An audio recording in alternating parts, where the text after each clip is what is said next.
well, during the halftime, we emphasized because we gave up 56 points, and now I think we gave up 60 plus points in second half. So as much as we want to enjoy and be happy on this game, I don't think this is our game. We gave up 119 points, which is really a bad defensive game for us. Yes, we scored 127. Yes, that's good. Offensively, we know that's a positive side. And, we know that we have a lot of firepowers in our team. We're not relying so much on our starters. So it's really, the concern now is really our defense, especially going to Sunday's game against Meralco. We have to defend. We cannot defend like this. So I think that's a concern on this team, on this game. So yun lang. Coach, you mentioned defense. What adjustments and standards would you like to see come Sunday against Meralco?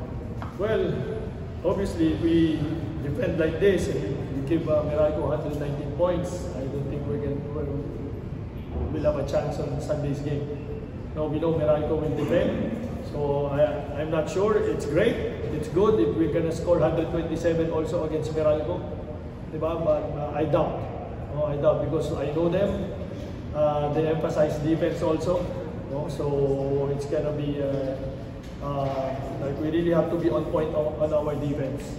We have to go back and take a look at the video of this game, especially I think our concern also is our fast break points of the opponent. So medyo concerned din yun, especially if we try to play big all the time. So yun, I think we just need to refocus on our defense going on Sunday's game. So again, I always emphasize sa team namin to play defense, because again, we have we're capable of scoring like this, 127, 100 plus points. This is not the concern. Concern is really defense. So we have to go back and take a look at the defensive lapses that we have this game. So we improve and get better on Meralco's game on Sunday. Thank you, Coach. At this point, we're opening the floor to India. Thank you. Coach, si Peter Double, si Jonas Rosa, 34-6, pero si Ian at si Mark, nakita mga responsible for their win. Is this a proof na iba rin sila doon sa pinatang ko nyo, considering medyo more emphasis on the young guys in actually, honestly, I'm not really emphasizing the young players. I just want, everyone as kasi because of my yung composition namin sa team ngayon, anybody can start, anybody can play. I just want to have a combination, so far na nag-work. I'm not really emphasizing mga bata muna and then, tapos yung mga vets sa susunod. There's a purpose kung bakit ganito yung combination na ginagawa namin as a coaching staff. Again, vets are vets. Whether they play 5 minutes, 10 minutes, 15 minutes, even 5 minutes, I know they will deliver. And I know they will play because they're vets already. And it's a good thing for us that the vets are showing us sa team namin, showing the young players that even though they're not starters or they're playing limited minutes, they're playing their hearts out. So it's a good sign for our team. Sa chemistry ng team namin, maganda yun. And moving forward, it will help us. It will help us. Doesn't matter if you're vet, doesn't matter if you're a younger player, you will have your opportunity. Yun ang gusto kong iparating sa mga players namin dito sa Magnolia.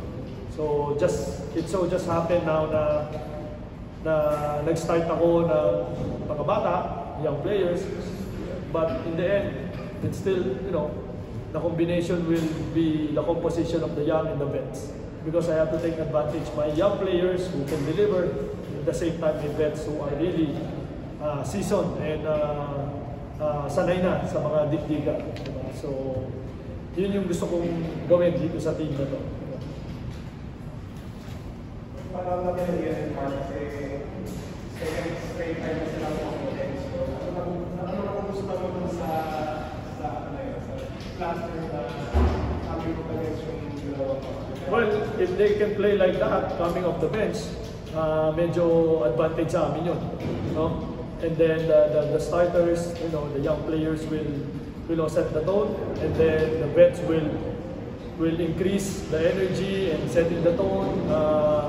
Magkakaroon pa rin ng continuous momentum with our vets. Parang hindi bumababa yung level ng laro namin. The more coming off the bench, and the more that they increasing the level of the game. So I think that's an advantage for us. Hopefully, magtuloy-tuloy. Well, you like rebounding wise as well as defense. It's all about how you loaded over the rebounds, especially with tight touch or I think I was just the beneficiary of the ball, coming to me, but my teammates are blocking out, people are hitting bodies, so a lot of those were uncontested. So, I mean, I think just as a team, we want to make sure that they're only getting one shot, and so, especially because we didn't do a great job rebounding against Ginebra, so we wanted to make sure that we won the rebounding battle tonight, which we did, but not by as much as we would like to.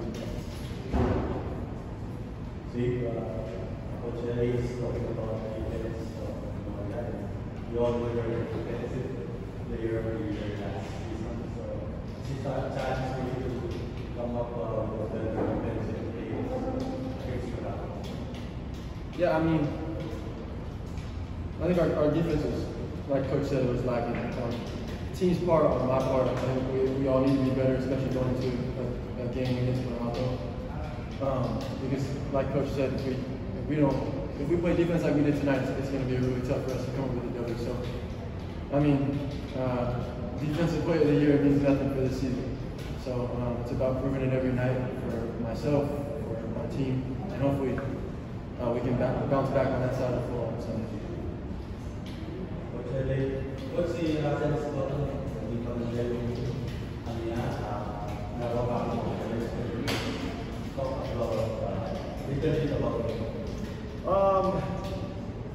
Just like what I said a while ago, katulad ng sabi mo, I always tell the players that doesn't matter who will play in the floor. I want them to be ready all the time.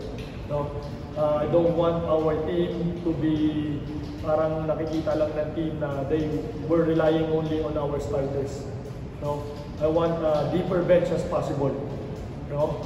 Just like tonight, it was Russell. Actually, last game it was Rafi Verano who played limited minutes but had really good, contribution with our win last game. It just showed that the players are ready to play, and that's what we want. As much as possible, everyone should be ready and everyone should play the same way as starters are playing, the same way as the vets are playing. And if we do that, moving forward, I think we're going to be in good shape.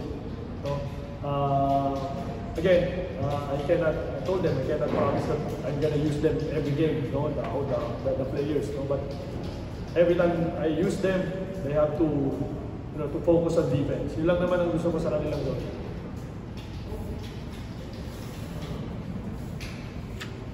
Alright, that wraps it up. Thank you so much, Coach. Thank you. See you Sunday.